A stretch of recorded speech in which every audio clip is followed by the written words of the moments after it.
नीरज ग्रोवर हत्याकांड भारत के इतिहास में सबसे चर्चित और विवादास्पद हत्याकांडों में से एक है। यह घटना 6 मई 2008 को मुंबई में घटित हुई थी। इस हत्याकांड ने पूरे देश को झकझोर कर रख दिया और मीडिया में भी खूब सुर्खियां बटोरी। इस मामले में आरोपी बने कन्नड़ अभिनेत्री मारिया सुसैराज और उनके प्रेमी नौसेना अधिकारी एमिली जेरोम मैथ्यू। इस कहानी में हम जानेंगे कि कैसे यह हत्याकांड घटित हुआ और इसके विभिन्न पहलुओं का विवरण। नीरज ग्रोवर एक महत्वाकांक्षी टीवी प्रोड्यूसर थे, जो मुंबई के फिल्म और टीवी उद्योग में अपनी पहचान बनाने के लिए संघर्ष कर रहे थे। वे कई टीवी शो के लिए काम कर चुके थे और अपने काम के प्रति काफी समर्पित थे। नीरज एक खुशमिजाज और मिलनसार व्यक्ति थे, जिनके कई दोस्त और परिचित थे। उनके जीवन में सब कुछ सामान्य चल रहा था जब तक कि यह भयानक घटना नहीं घटी। मारिया सुसैराज एक कन्नड़ अभिनेत्री थी, जो मुंबई में अपने करियर को आगे बढ़ाने के लिए संघर्ष कर रही थी। उनका सपना था कि वे एक दिन बड़ी अभिनेत्री बने और फिल्म इंडस्ट्री में अपनी पहचान बनाएं। मारिया और नीरज की मुलाकात टीवी इंडस्ट्री के माध्यम से हुई थी। मारिया का जीवन भी नीरज की तरह ही महत्वाकांक्षाओं से भरा हुआ था, लेकिन उसकी किस्मत में कुछ और ही लिखा था। एमिली जेरोम मैथ्यू भारतीय नौसेना में अधिकारी थे और मारिया के प्रेमी थे। उनका रिश्ता लंबे समय से चल रहा था और दोनों एक दूसरे से बेहद प्यार करते थे। मैथ्यू एक सख्त और अनुशासित व्यक्ति थे, जो अपने करियर और रिश्तों के प्रति काफी गंभीर थे। मैथ्यू का मारिया के प्रति अत्यधिक प्रेम और उसकी सुरक्षा की भावना ने इस हत्याकांड में अहम भूमिका निभाई। 6 मई 2008 की रात नीरज मारिया के फ्लैट पर गए थे, जहां दोनों ने साथ में कुछ समय बिताया। उसी रात मैथ्यू बिना पूर्व सूचना के मारिया के फ्लैट पर पहुंचे। जब उन्होंने नीरज को वहां पाया, तो उनका गुस्सा भड़क उठा। मैथ्यू ने गुस्से में नीरज पर हमला कर दिया। मारिया ने मैथ्यू को शांत करने की कोशिश की, लेकिन स्थिति बेकाबू हो गई। मैथ्यू ने नीरज को चाकू मारकर हत्या कर दी।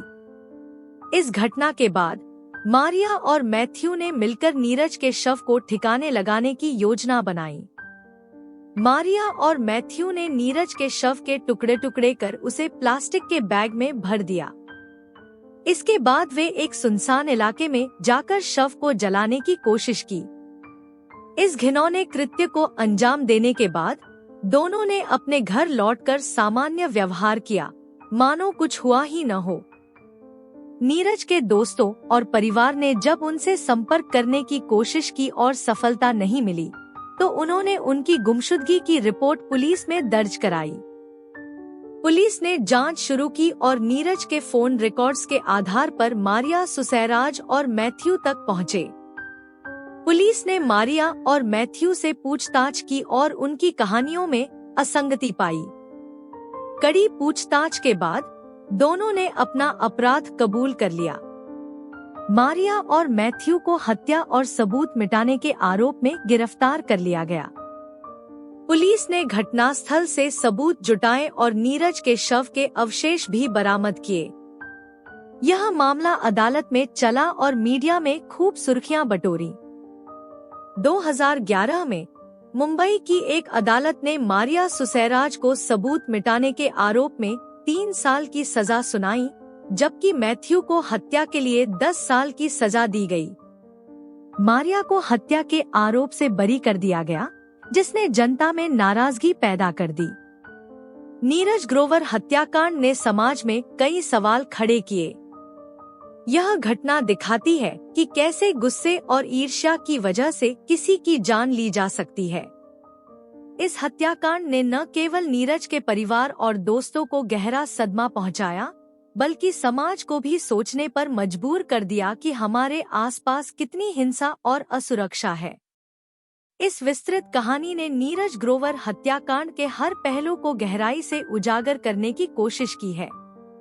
इस घटना ने न्याय प्रणाली, मीडिया और समाज को झकझोर कर रख दिया और यह दिखाया कि हमें अपने गुस्से और भावनाओं पर नियंत्रण रखना कितना महत्वपूर्ण है।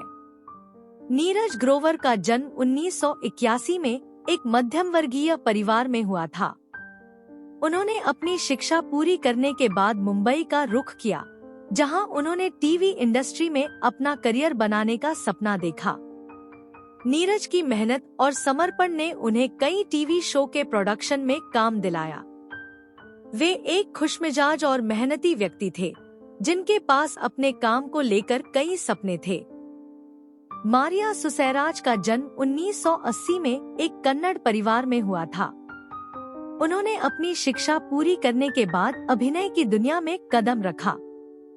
मारिया का सपना था कि वे एक दिन बड़ी अभिनेत्री बने और फिल्म इंडस्ट्री में अपनी पहचान बनाएं। वे एक महत्वाकांक्षी और दृढ़निश्चयी महिला थी, जिनके पास अपने करियर को लेकर कई सपने थे। एमिली जेरोम मैथ्यू का जन्म 1979 में एक सख्त और अनुशासित परिवार में हुआ था। उन्होंने भारतीय नौसेना में अधिकारी के रूप में सेवा की। मैथ्यू एक सख्त और अनुशासित व्यक्ति थे, जो अपने करियर और रिश्तों के प्रति काफी गंभीर थे। उनका मारिया के प्रति अत्यधिक प्रेम और उसकी सुरक्षा की भावना ने इस हत्याकांड में अहम भूमिका निभाई। 6 मई 2008 की रात नीरज मारिया के फ्लैट पर गए थे, जहां दोनों ने साथ में कुछ समय बिताया। उसी रात मैथ्यू बिना पूर्व सूचना के मारिया के फ्लैट पर पहुंचे। जब उन्होंने नीरज को वहां पाया तो उनका गुस्सा भड़क उठा। मैथ्यू ने गुस्से में नीरज पर हमला कर दिया। मारिया ने मैथ्यू को शांत करने की कोशिश की, लेकिन स्थिति बेकाबू हो गई।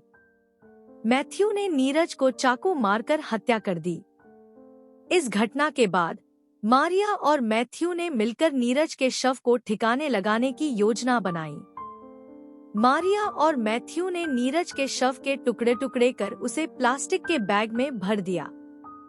इसके बाद वे एक सुनसान इलाके में जाकर शव को जलाने की कोशिश की। इस घिनौने कृत्य को अंजाम देने के बाद दोनों ने अपने घर लौटकर सामान्य व्यवहार किया, मानो कुछ हुआ ही न हो।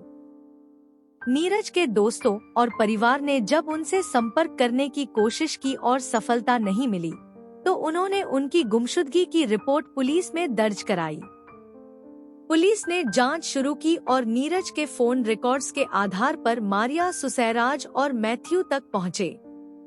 पुलिस ने मारिया और मैथ्यू से पूछताछ की और उनकी कहानियों में असंगति पाई।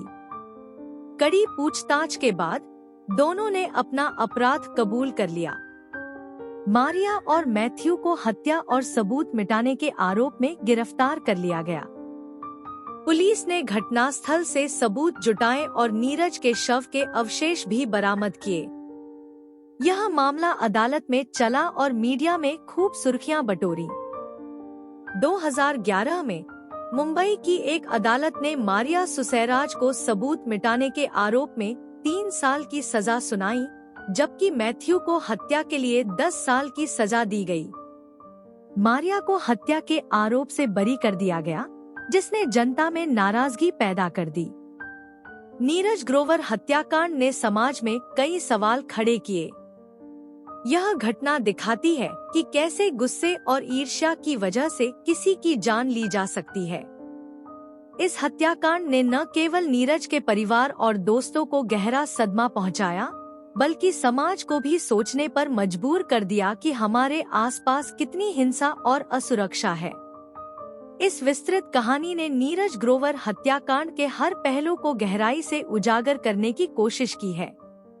इस घटना ने न्याय प्रणाली, मीडिया और समाज को झकझोर कर रख दिया और यह दिखाया कि हमें अपने गुस्से और भावनाओं पर नियंत्रण रखना कितना महत्वपूर्ण है।